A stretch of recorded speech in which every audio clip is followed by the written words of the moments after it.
Hey, I'm Miranda with the REI Co-op. A pack can make or break your backpacking trip, and there are tons of awesome options out there right now. Let's take a second to geek out about packs.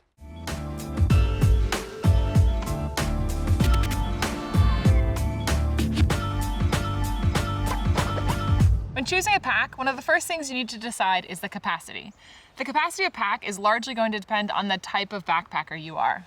For example, if you're an ultralight backpacker, you're probably carrying a lot less gear and you can get away with something much smaller. Whereas if you like to have some luxury, then you're probably going to want a larger pack. But generally speaking, if you are doing a weekend trip, you're looking at a pack like this one that's somewhere between 30 and 50 liters. This pack here is a 45-liter pack. These are great for weekend trips, for overnights, or for warm weather backpacking where you don't need to carry a lot of heavy gear. If you're looking for a multi-day pack, you're gonna want something that's somewhere between 50 and 70 liters. This is my pack here, and it's a 60-liter pack. These are great for carrying some additional items, as well as layers, clothing, and more food and fuel. So this is a pretty common size pack, and it'll work for a multitude of different trips. If you're looking for something that is going to carry a lot of gear, you're looking at an extended trip pack. So something like this one here, which is 100 liters. Extended trip packs cover anything that's 70 liters and above. These bags are really designed to haul a ton of gear. So they're good for mountaineering or for extended winter backpacking where you're carrying a lot of heavy layers and gear. But they're also great for parents who are backpacking with children if they need to carry their kids' stuff in the pack as well. A quick note on ultralight backpacking. If you're looking to get your base weight, and that's the weight of your pack minus consumables, so all of your gear minus your food, your fuel, and your water. If you're looking to get that weight under 10 or 12 pounds, then you're probably looking at a pack that's a lot simpler and a lot lighter. Something more like this guy here. You can have your pack actually weigh a lot less on its own because the gear that you're putting inside is going to weigh less and it's going to be significantly smaller. Okay, so that's capacity.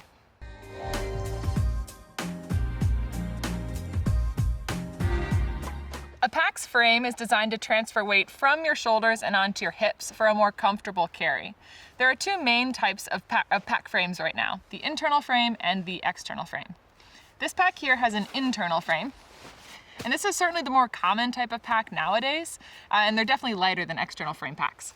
There are a few different ways that a pack may have this internal frame. This one has metal tubing that runs around the outside of the pack, but they may also have a metal V shape or even just a hard sheet of plastic, like this pack here.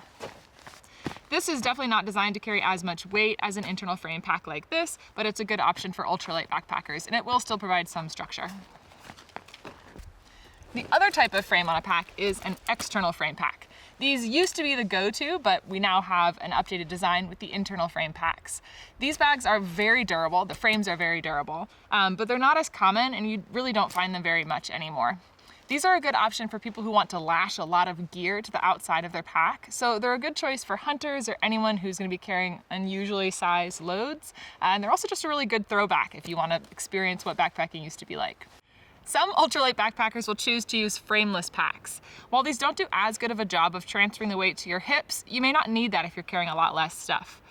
These are basically just rucksacks that have backpack straps attached. To offer some protection, you can add a closed cell foam sleeping pad on the inside of the pack, and this will protect your back from the gear inside and provide a little bit of structure.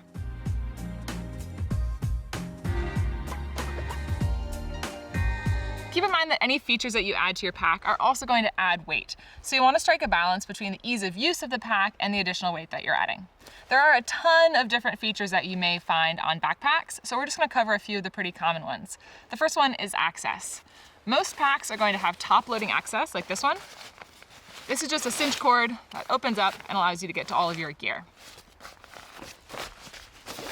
You may also find packs that have side zippers or U-zippers. This gives you access into the main compartment of the pack, so you can get items that are at the bottom or in the middle of the pack. This is a feature that I love. I think it's really easy. Some packs may also have detachable pieces that turn into day packs, like this one. This lid here has straps that come out, and then this can be taken off and used as a day pack for day hikes. Packs may also have this turn into a hip belt, or you may find packs that have a removable reservoir that comes out. This is a really awesome feature if you plan on backpacking in somewhere and then day hiking from wherever you're setting up camp. My pack has the side or the panel loading access, and then it also has a removable day pack, and these are two features that I love. Another really common feature is pockets. So packs may have pockets on the side for water bottles or two pockets on the hip for different items that you might want to stash. You can see this pack here has a water bottle side pocket that you can access while the bag is on your back. And then there's this shovel pocket in the front, which is great for stashing an extra layer. There also might be pockets that are in the lid or in the bottom of the lid, like this one has that here. Packs will also have lash points or daisy chains on the outside. This is for strapping sort of strange loads to the pack, or if you want to attach your crampons on the outside of your pack so they don't scratch up the inside. And then packs may also have tool attachment points for attaching ice axes, or this one has a spot for attaching trekking poles. That's just a couple of the features. There are a ton out there. Keep in mind that when you're looking at packs, you'll want to look for features that you believe will add value and avoid packs that have features that you don't think you want.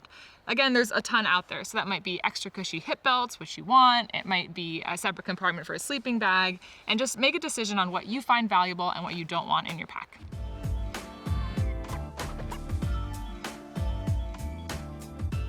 The most important thing about choosing a pack is finding one that fits you comfortably. Packs come in a variety of frame sizes or torso lengths that relate to your back size. When you come into a store, you can try on a variety of different packs since they're all going to fit a little bit differently. The best thing to do is to bring in your own pack if you already have one, or come in and have an REI specialist fit the pack for you. There's so much information on how to fit your pack, so we have an entire video about it, and we'll link that in the description below. Once you have a pack that fits you, you can use the straps to adjust the fit. There are also women-specific packs, and those are going to have a slightly different fit to them and different features, such as straps that cut out a little bit sooner or hip belts that provide a little bit more cushion and are a little bit larger. That's it for packs, and if you have any more questions, check out the video below or subscribe, and we'll see you guys out there.